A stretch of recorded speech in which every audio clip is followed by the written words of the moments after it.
Axel, you want to tell us a little bit about Inhumans versus X-Men, or Charles? You could also speak out about this, and maybe Peanuts while you're at it too. You know. Sure. So IVX is being drawn by Lineal Yu, who is incredible.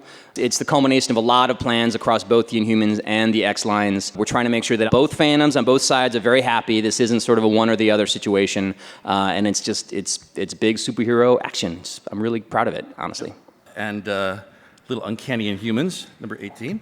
Oh, yeah. So one of my favorite Inhumans is Maximus the Mad, Maximus the Maker. During IVX, he decides he's going to basically form his own kind of villain squad to take care of the X-Men his own way. So it's my sort of evil Ocean's 11 story, which is a great time. So hope you'll check that out. Up next is Monsters Unleashed, which is pretty awesome. Actually, tell us a bit about this.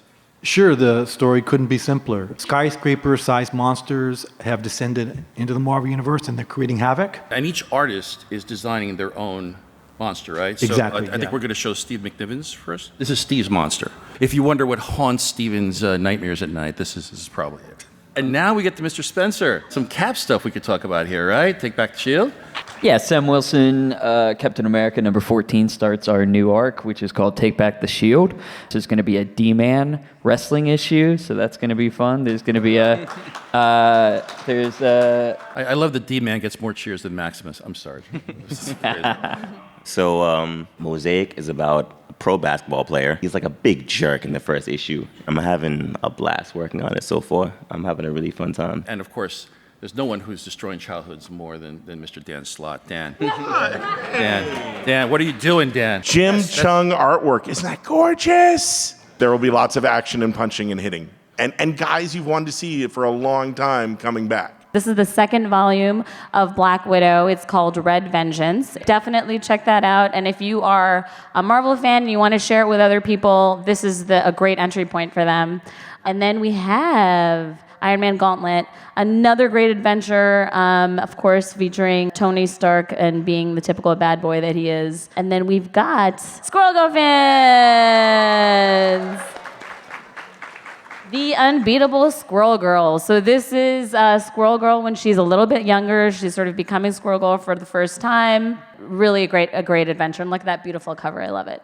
And this is an exclusive announcement. This is Rocket and Groot. This is our second volume by Tom Engelberger. Keep on trucking. It's just a really wacky adventure of Rocket and Groot going through the universe. So we've got a bunch of books coming out. We have a lot of great new characters. You guys have been really promoting all of the new female characters that we have as well. So we strongly believe in this format and hope that you guys will enjoy the stories that we have to tell, because we've got many, many more.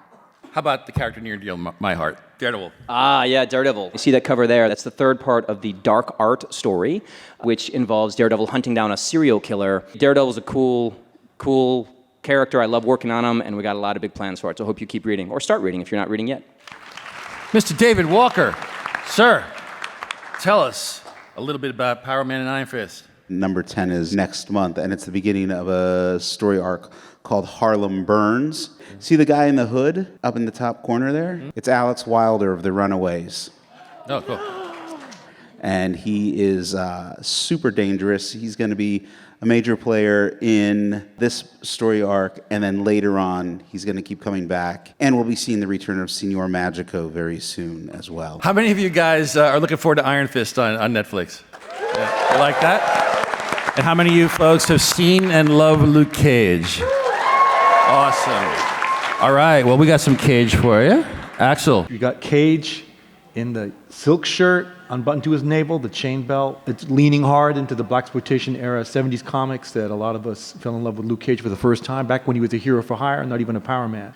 Project took years in the making, and here you have it. You want to talk a little bit about Iron Fist for us? Iron Fist, a living weapon. There was a little girl named Pei. There's a new series that we'll see Danny Rand take on an apprentice in Pei, and we'll learn whether she's worthy to be the next Iron Fist. We're knee-deep in a project right now, which I think is probably one of the most important projects we've done in many, many years. It's a little thing called Madaya Mom. A little more than a year ago, we saw those images that were coming out from Syria and the migrants and refugees, and we started reporting like we do from a news organization. And one of our reporters, Reem Momtaz, was able to get in touch with a woman inside of Madaya, which is a town that is surrounded and cut off, not a lot of aid. We tried to get in there to report. Our cameras was turned away, but we were texting back and forth with this mom. We started posting them on our website as a live blog, dispatches from Madaya, really putting a human face and a voice to it. And we started talking about how we can visualize it with no visuals. And knowing these guys and Dan Buckley, I sort of went to him and said, do you know any up-and-coming artists? And Dan just said, we'll do it for you. And that's how you guys got involved.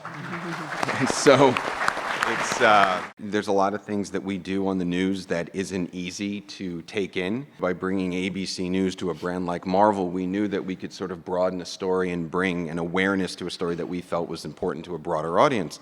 But at the same time, as a comic book fan, the thing that I always related to was a singular character growing up. And without any images, without knowing what was going on, my mind immediately went to, well, we need to turn to folks like yourselves to make this relatable. We could provide the voice through the texts. We needed someone to bring her to life. Yeah.